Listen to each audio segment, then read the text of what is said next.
Hey BookTube! So this is going to be my non-spoiler review for Nevernight by J. Kristoff. So while I am going to talk about my opinions in relation to the characters and a lot of the themes within this book, I'm not actually going to delve into like anything plot specific, so there will be no plot related spoilers whatsoever in this video. So Nevernight is an adult grimdark fantasy. The story follows a 16-year-old girl called Mia as she tries to survive in a school for assassins so that she can become a blade to then have access to the resources she needs to exact her revenge upon the people who destroyed her family.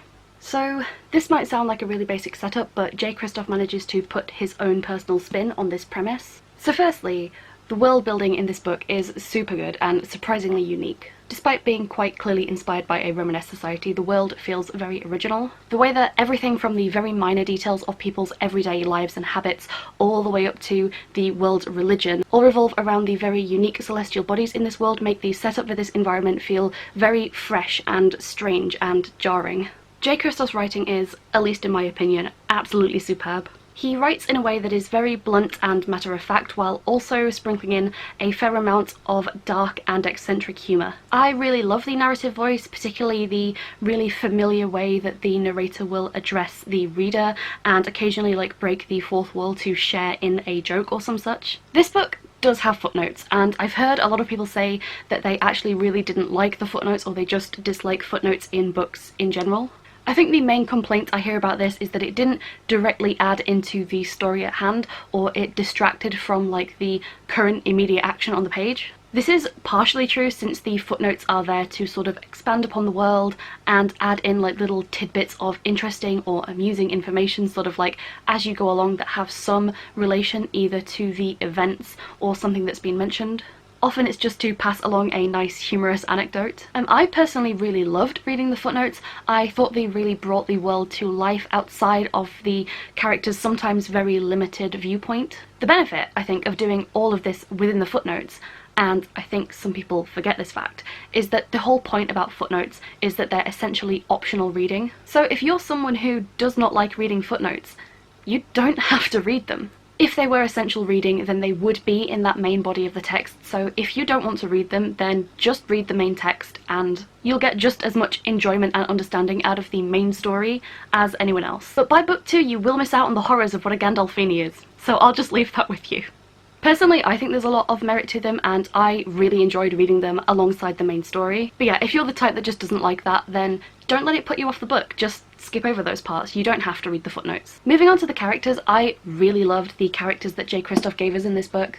Mia is brilliant. I really love her. You're told like right from the very beginning that this is not going to be a beautiful or heartwarming tale. It's made very clear that Mia is going to be easily dislikable to some, that she is going to do bad things, stuff that in general people would find morally wrong or distasteful and whatnot, but this is to be expected in a dark adult story about assassins.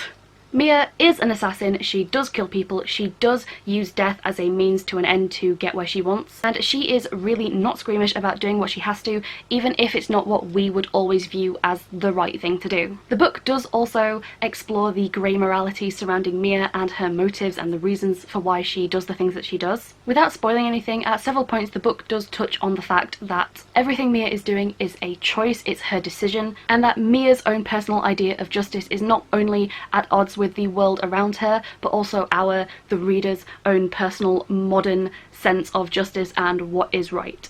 I feel like J. Kristoff does a really good job of fleshing his characters out. Even these side characters do feel like they have a lot of weight and personality and individuality. Everybody feels unique, they have like little quirks or little aspects of their personality that serve to make them unique and easily distinguishable from one another.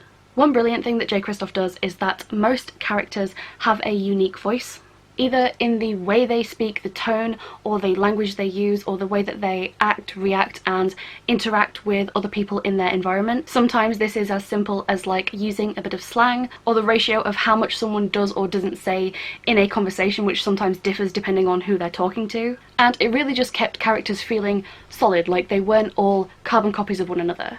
I also loved our little cat, who is not a cat friend, who is both the voice of wisdom for Mia and also a sarcastic little asshole all at the same time.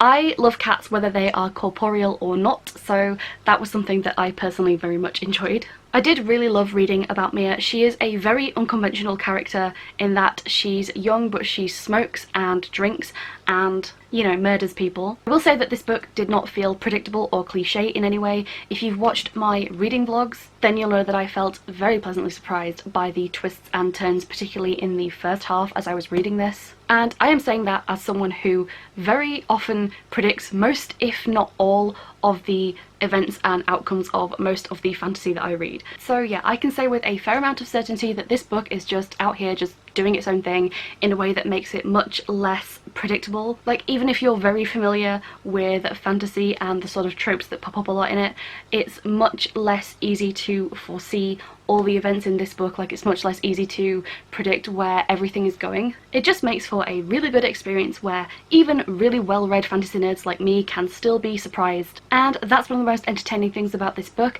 is that it did surprise me and it did make a change from always sort of half knowing where everything was going to end up. It just made the whole book a lot more entertaining and engaging, and honestly it was just a lot of fun to read. So I did give this book 5 out of 5 stars. I think I've made it clear in several other videos preceding this one that Nevernight is just like one of my new all-time favourite books. I really love the experience of reading this, and I absolutely love Jay Kristoff's style and his semi-chaotic artistic flair when writing, and I just really cannot recommend this book enough if you love fantasy or grimdark or just badass assassins and you for some reason have not read this yet. So that's about as much as I can say without getting into the spoilers of this book. So I hope you guys enjoyed this review or found it useful. I am up to date as of the release of this video. I have read Godsgrave and I am super hype for Dark Dawn, which releases next month. But other than that, this is the end of this video. I hope you guys enjoyed it. Hopefully I'll get back into doing more book reviews from now on. So I hope maybe I'll see you in the next video, but until then, peace out, BookTube.